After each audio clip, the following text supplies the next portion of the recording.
अनाथ बहनों ने कन्या पूजन पर खिलाया जादुई खाना। मैंने अपने हिस्से का काम कर दिया है, तुम्हारा काम अभी तक खत्म नहीं हुआ है क्या? हाँ, मेरा भी काम खत्म होने ही वाला है, तुम बस मेरा थोड़ा सा इंतजार करो। काजल और सपना एक गांव में अपनी 3 अनाथ बहनों के साथ रहती थी। वो पांचों बहुत ज्यादा गरीब थी और गरीबी के चलते ही वो मजदूरी की तरह काम किया करती थी। दोनों बड़ी बहनें तो एक कारखाने में काम करती थीं, तो वहीं उनसे छोटी वाली लोगों के घर में साफ सफाई करके कुछ पैसे कमा लेती थी और बाकी की 2 छोटी बहनें घर में ही रहा करती थीं। काजल सपना कारखाने में काम खत्म कर ही रही थी कि तभी वहां पर मालिक आता है और उन दोनों से कहता है, अरे तुम दोनों को बातें करने के अलावा और कुछ नहीं आता है क्या? सुबह से काम ही तो कर रहे हैं, और कर भी क्या रहे हैं हम लोग। सपना के ये कहने पर मालिक वहां से चला जाता है, जिसके बाद सपना अपना काम खत्म करती है और अपनी बहन काजल के साथ वापस घर आ जाती है। दीदी आ गई, दीदी आ गई, आज हमारे लिए क्या लेकर आई हो? पैसे ही नहीं थे, कुछ भी नहीं लेकर आई। वैसे अभी तक राधिका नहीं आई है क्या? नहीं दीदी, राधिका दीदी अभी तक नहीं आई। चलो काजल, लगता है आज राधिका को आने में थोड़ा समय लग जाएगा, हम दोनों खाना बनाना शुरू कर देते हैं। सपना और काजल दोनों बहनें मिलकर खाना बनाना शुरू कर देती हैं। थोड़ी ही देर में राधिका भी अपने काम से वापस आ जाती है। अरे आज खाना क्यों बना रहे हो? आज खाना मत बनाओ, मेरी मालकिन ने मुझे बचा हुआ खाना दे दिया है, हम इसी को खा लेंगे। राधिका का लाया हुआ खाना पांचों गरीब बहनें खाती हैं। ये खाना तो हमारे घर में जो खाना बनता है उससे स्वादिष्ट है। अमीरों के घर का खाना स्वादिष्ट ही होता है, और ये खाना आज बाहर से आया था, जो भी बचा मालकिन ने मुझे दे दिया, क्योंकि कुछ दिनों बाद नवरात्रि शुरू हो रहे हैं। अरे हाँ, नवरात्रि शुरू हो रहे हैं और इस बार भी हम नवरात्रि जरूर करेंगे। हाँ, तुमने सही कहा, नवरात्रि तो करनी है और माता की चौकी भी लगानी है। दुर्गा माँ की भक्ति से ही हमारा ये घर चल रहा है। पांचों बहनें जैसे तैसे थोड़े बहुत में ही अपना गुजारा करके खुश रह रही थीं। ऐसे ही कुछ दिन बीत जाते हैं और कुछ दिनों के बाद माता रानी की नवरात्रि शुरू होने वाली थी, लेकिन उससे पहले ही कमाने वाली तीनों बहनों के काम छूट जाते हैं। कल से तुम्हें आने की जरूरत नहीं है, माता रानी के नवरात्रि शुरू हो रहे हैं और मैं अपने पूरे परिवार को वैष्णो देवी के मंदिर लेकर जा रहा हूँ, इसलिए मैं फैक्ट्री बंद करके जाऊंगा। ये सुनने के बाद दोनों बड़ी बहन मायूस हो जाती हैं। अब तो फैक्ट्री बंद हो रही है, अब हम लोग क्या करेंगे? हमें रोजाना की कमाई भी नहीं मिल पाएगी। तुम सही कह रही हो, कोई बात नहीं, राधिका तो कमा ही रही है। हाँ दीदी, आप बिल्कुल सही कह रही हो, चलो घर चलते हैं, कल से हमें काम पर नहीं आना और कल से ही नवरात्रि है। काजल और सपना दोनों जैसे ही घर पर पहुंचती हैं, आज उन्हें राधिका उनसे पहले ही घर पर मिल जाती है। अरे क्या बात है, तुम तो हमसे पहले ही आई हुई हो, आज जल्दी छुट्टी हो गई थी तुम्हारी? जल्दी नहीं, बल्कि मेरा काम ही छूट गया है। मेरी मालकिन की पुरानी नौकरानी वापस आ गई है, इसलिए उन्होंने मुझे मेरे पैसे देकर हिसाब बराबर कर दिया। अब से मुझे कोई और काम ढूंढना होगा। खैर, जब तक मैं ढूंढूंगी तब तक तुम्हारे काम के सहारे तो खर्चा चल ही जाएगा। राधिका के मुंह से ये सुनकर दोनों बहनें बहुत ज्यादा परेशान हो जाती हैं, जिसके बाद वो दोनों उन्हें अपने काम के बारे में बताती हैं, जिसे सुनकर राधिका को भी बहुत बुरा लगता है। अब उन अनाथ बहनों को कुछ समझ नहीं आता। अब क्या होगा, कैसे होगा? कल माता रानी का पहला नवरात्र है। चाहे कुछ भी हो जाए, माता रानी की नवरात्रि तो हम करेंगे और उनकी चौकी भी लगाएंगे। अब उनके पास जो बचे कुचे पैसे होते हैं, उन पैसों से वो पांचों बहनें बाजार जाकर नवरात्रि का सामान लेकर आती हैं, लेकिन वहीं पर दोनों छोटी बहनें खाने पीने की चीजों पर जिद करने लगती हैं। दीदी मुझे टिक्की खिला दो, मैंने कभी भी टिक्की नहीं खाई है, मेरा टिक्की खाने का बहुत मन है।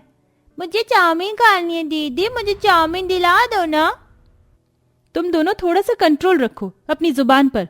अरे हमारे पास जो भी पैसे हैं उनसे हम सिर्फ माता रानी की एक तस्वीर और साथ में उनकी चौकी लगाने का सामान ही खरीद पाएंगे। हाँ, दीदी ने सही कहा।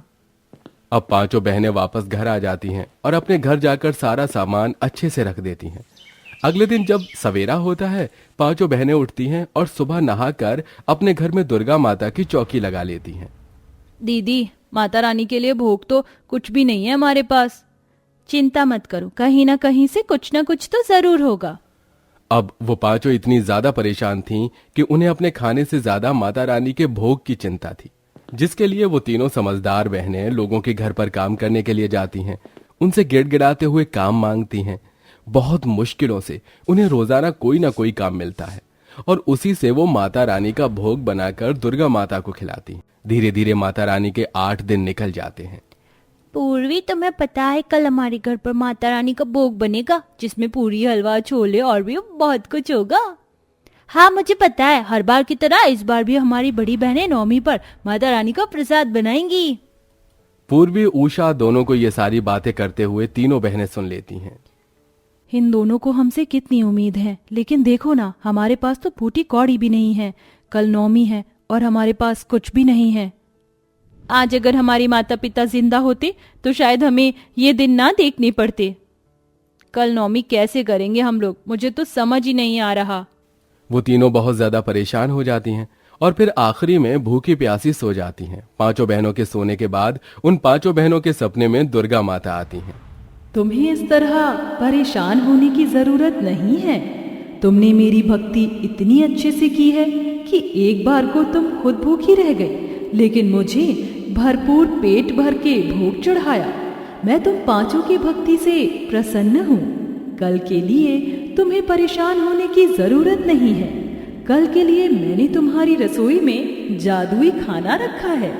अगले दिन जब सवेरा होता है, 5 बहनें उठकर सबसे पहले रसोई में जाती हैं।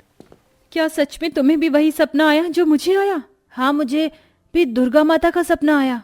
हम 5 को एक जैसा सपना आया, इसका मतलब दुर्गा माता हमसे बहुत खुश है, हमसे प्रसन्न है। और जरा देखो, रसोई में माता रानी का पूरा भोग तैयार हुआ इन बर्तनों में रखा है। हे दुर्गा माँ, अपनी कृपा दृष्टि हमारे ऊपर बनाए रखने के लिए आपका हमेशा हमेशा के लिए शुक्रिया। चलो अब हम कन्या पूजन करते हैं। हमें पूरी 9 कन्याओं को घर पर बुलाना होगा। तीनों बड़ी बहनें 9 कन्याओं को घर पर बुलाती हैं और उन्हें कन्या पूजन करवाती हैं। जिन बर्तनों से वो खाना निकालकर 9 कन्याओं को खिलाती हैं, उन बर्तनों के अंदर से खाना खत्म ही नहीं होता। वो जितना उसमें से निकालती उतना ही वापस उसके अंदर आ जाता। इसी के चलते वो 9 कन्या भरपूर कन्या पूजन करने के बाद बहुत खुश होती हैं और 5 बहनों को आशीर्वाद देती हैं। सदा खुश रहो और तुम्हारे काम में हमेशा बरकत हो। आज से तुम जिंदगी में हमेशा आगे ही बढ़ोगे। 5 बहनों को 9 कन्याओं के अंदर से 9 माताओं की छवि नजर आती है। वो 9 कन्याएं कन्या पूजन के बाद चली जाती हैं। अब उनके घर में जादुई खाना था। वो जितना भी उन बर्तनों से खाना खाती, जादुई खाना भरपूर उनके अंदर वापस आ जाता। लगता है ये दुर्गा माता का कोई चमत्कार है जिसके चलते हमें ये जादुई खाना मिला। हम इस खाने से गरीबों की मदद भी कर सकते हैं। हाँ, तुमने बिल्कुल सही कहा। हमें इस जादुई खाने से गरीब लोगों की मदद करनी चाहिए, क्योंकि हम जैसे बहुत गरीब लोग हैं और बहुत से अनाथ भी हैं जो रात को भूखे पेट सोते हैं।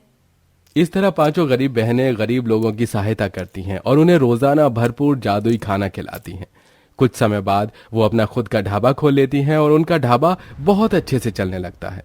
धीरे धीरे दोनों छोटी बहनें अच्छे प्राइवेट स्कूल में जाने लगती हैं और वो 5 एक साथ खुशी खुशी रहने लगती हैं।